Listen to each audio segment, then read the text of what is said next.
Okay, thank you very much for the warm introduction. I'm Hyosang Lee. I'm an independent research group leader at the University of Stuttgart. So today I'm going to talk about a tomographic tactile sensing approach, which is used to create the soft robot skills that you can see in this slide. So let's begin.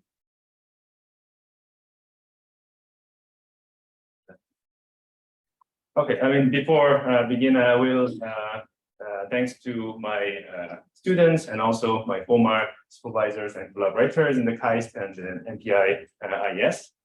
And also I would like to thanks to my research sponsor, Christian Buchert Stiftung. So before we begin to talk about some technical stuff, I would like to show you some photos. So this is a photo that I found in the internet. And what do you feel from this photo? Do you think the baby is in danger? Or do you think the baby is uncomfortable? I hope probably not. But how about this photo? I also got it from the internet. It was impossible to find the real baby with the robot. But I think you may feel slightly similar like me. I feel a bit uncomfortable with this. It looks a bit dangerous yet, even though you can imagine that this robot would have all the safe control algorithms and so on. Everything is on set. Still, I wouldn't give my baby to this robot. So there must be many reasons for that, but I believe one of the reasons would be the lack of robotic skin. That's why I'm interested in the robotic skin development. So it's not only about the baby carrying. We are seeing more and more autonomous systems around us. And this is the one example, actually a very famous one, autonomous cars, driving cars. We're already seeing it a lot around us. How about this? This is the warehouse automation robot. It's a mobile robot that goes to wherever the object is, and it pick and place to A to B. This is also already in the market. It's very commercially successful product. And there are many people in robotics community that they are trying to make all these applications possible, like human-robot collaboration, nursery and rehabilitation robots, or even the completely outdoor operation and so on. And you may notice that contact situation is actually happening more and more in this direction, because autonomous driving cars, no one wants a contact. This is something you have to avoid. How about this? In this application, contact is very much controlled. The contact points is already always defined. But all these applications, the contact location is very hard to define. It can happen anytime, any moment, and also anywhere. So that's why soft tactile skin's role is pretty straightforward. We need to detect the contact of an object using some sensors located below or inside the soft and compliant materials. But here is the challenge. We don't know where the contact will happen exactly. For example, right now it's okay. But what if the object contact is happening slightly next to, off the sensor location? Then we may have some blind spot in this way. So most researchers actually found a very intuitive way to solve this problem by putting as many sensors as possible. And this is actually how all these successful systems have been using.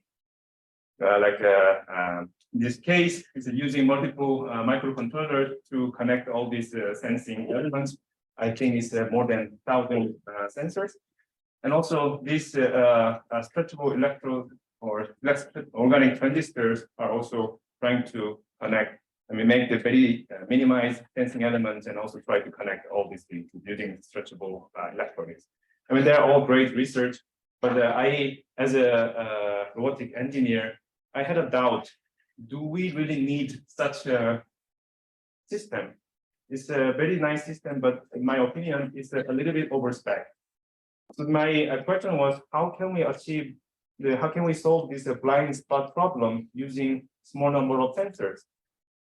To answer this question, I look back how human body is actually solving this problem because we are actually handling that problem very well. And there's one lesson we can learn from biology. It's called tactile hyperacuity, which was revealed 1987. And this is about the mechanoreceptors. In our body, there are receptors under our skin that can detect the mechanical stimuli. And normally they have a group of receptors connected to one neurons that excites the spike signal. And in this setup, you can imagine that normally the area of the skin is called the receptive field. And you can imagine wherever the contact happens here, this neuron will excite the signal. And in this overlapping structure, we can actually distinguish all these single point contacts in a much finer way, because our brain receive all this signal, which is the different excitation spike signal, and we actually knows how to distinguish these contact locations from our brain. So in this example, you can see a biological system use very special design, which is overlapping receptive fields, combined with the cognitive processing to handle this blind spot problem. And this inspired many research like mine, tomographic tactile sensing. Basically, what we do is very similar. Instead of having many sensing elements, we have a sensor that is specialized to increase the sensitive field. So in this way, if contact happened in this surface, we will get some corresponding signal, sensor signal. And similarly, we also have other sensors with the sensitive field, which is overlaps on one another. If we know this sensor model correctly, then actually whenever contact happens in the different locations, we can infer this contact location and contact force from these sensor signals. So you can see, even without the many sensing elements, we can actually cover this problem. So the advantage of this tomographic sensing approach is in this way, we can actually simplify the sensor design. And that brings us design flexibility to create the multifunctional scheme. So I would like to introduce this symbol. So previously, I mean, if we have to create so many sensors, and then probably it takes so much time and effort to create only the sensor. But if we simplify the sensor design using computation and the tomographic approach, actually we can make more room to improve or add other functions.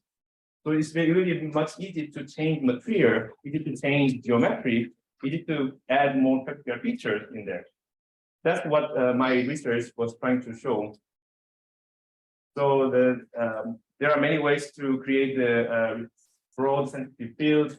I just chose the registered tomography approach because this approach this approach is less geometry and material dependent. I will explain you how this works exactly. So when we have a surface to cover, we just put the piezo-resistive material over the surface, and then they place some electrodes, sparse locations. And these electrodes are used to inject electric current. And we can also switch where the current will be entered. And in this, when the current flows on the conductive medium, electrical potential will be formed. And we can measure these voltages from the electrodes. If contact happens in some local region, it will change the resistance on the region. And it will result in voltage measurement change, which is what we measure in reality. So what we have to do for the computation is finding this inverse mapping from the voltage measurements to the force map. This can be done by classical model-based regularization, so inverse problem, or we can also do it data-driven approach, like so famous these days. So to do this research, I have worked on both sensor design side and also computation side. and also working on the many different topics to create the tactile skin that can be easily integrated to the robot system. And here are 7 research projects. Today, I'm gonna show you these 4 projects, which is more related to the material and geometry. So first is the soft tactile interface. So in this research, I created a soft and piezo-resistant nanocomposite by mixing multiple carbon nanotube and silicon rubber. And in this way, the material is very soft, and stretchable, and also we can easily form this into some various shape using injection molding. And the electronics it looks complicated, but actually it's pretty simple. We just put some electrode point on the material, and here is the analog multiplexer that we can switch the current injection and the voltage measurement. And we just need the current input and voltage measurement. That's all. That's what we need. So what we do is multiplexing this current injection and the voltage measurement, which works as a tomographic approach. And then we also get the same measurements with the force applied. So from this voltage difference and also predefined mapping function, we can reconstruct this contact map. And I demonstrated how this approach can be used to create the soft and actually it's like 2.5D haptic interface that can detect the contact force and also contact locations in all over this soft material. So in this video, actually inside is just a nanocomposite. There's no electronics at all. All the electrodes are just located in the boundary, but still we can detect the contact locations happening inside of the region. So in this way, this is another feature that we can get because the sensor design is just a silicon nanocomposite. So we can actually gain durability because it's silicon, and also if this sensor, this skin is damaged, it's also easy to repair because it's just a silicon. We have to put more paste and then the cure again, and then we have to update the computation model, which is we don't need any hardware work. So here I will just go a bit faster. Okay. Basically, what is happening is damage. But if the electrodes are intact, we just put more paste and the cure with the heat gun, and then they update the signal, basically cut off the offset, and it works again. So this is the next project that we try to change the material, which is conductive textile. So in this time, we wanted to make it wearable. So to do this, we just stack some conductive textile to create the piezoresistive structure, and also put some electrodes using a conductive thread. And there is no chemical involved. We can make it very simply, just put the electrodes with a sewing machine, and we can get the stretchability on this skin. And as I explained, the piezoresistive behavior comes from the stack of the conductive textile, where they have an air gap. When there is 2 different conductive material, they are pressed, then the resistance changes. So as you can notice here, these electronics and all this system is totally the same framework. We use the same framework. We just change the material, but we can do the rigid construction. We can get the force map using this same framework. And we also compare the sensing performance of this skin with the human's skin. So in this case, the red dots are electrode locations, and the black dots are actually where exactly we pressed. And the red crosses are the estimated locations. And as you can see here, we don't have any blind spot, even though there's a little bit of localization error. But you can see it's only 24 electrodes, but it covers this area pretty well. And the 2-point discrimination is also quite decent. It's 4 centimeter. And you can even estimate the contact force. So we realized that these sensing performance is actually pretty similar to the humans of domain vision. I mean, you can test it by yourself. You may notice that your belly cannot distinguish closer than the 4 centimeter. And also, if you press your belly and try to localize the position, you may have a similar estimation error. And this is another project that we try to extend this concept. We apply this concept to completely different geometry. So before all the project, we used the 2D planar sensor skin, but this time we try to change it, apply to the totally different, topologically different shape, which is the cylindrical shape, covering all around the surface. So there is no any seam to close the sensor. So to do this, we use the conductive spray on the silicone and on the cylinder, and try to make some conductive textile to have a piezoresistive behavior.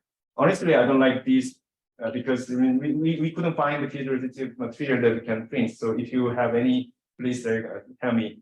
Anyways, we made this cylindrical shape structure, and you can also again notice that we changed the figure a bit, but basically what it does is the same: inject the current and measure voltage. This is the demonstration. You can detect the single contacts and the multiple contacts, similar to what I have shown before. So even though the geometry is changed, we can do the same estimation over the surface. So this is the last project that I want to introduce today. So in this project, we try to extend this concept to different material with different geometry. So in here, this is the sensorized prosthetic that we made with the hydrogel piezoresistive material. And in here, we will be able to estimate the contact all over this prosthetic arm.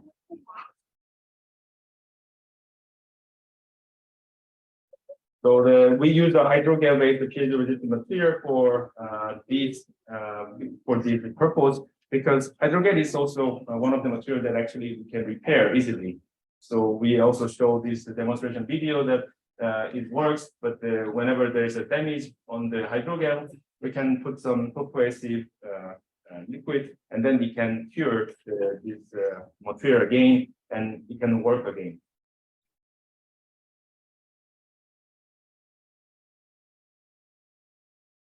Yeah, I will skip very fast. So here's a concluding remark of today's talk. I think that the robot skin should fulfill many functions, not just the sensing. And to fulfill that requirement, I think it's a tomographic approach with computation can really greatly simplify the sensor design. And when the sensor design is simplified, there is many rooms to put other functions. For example, we could change the material easily. We could change the geometry easily. There's no problem for that. And also we could put more additional functions such as the repairability and also durability. So me and my group is trying to keep studying on this approach to make eventually to make a simple but decent performing robotic skin. So thank you very much.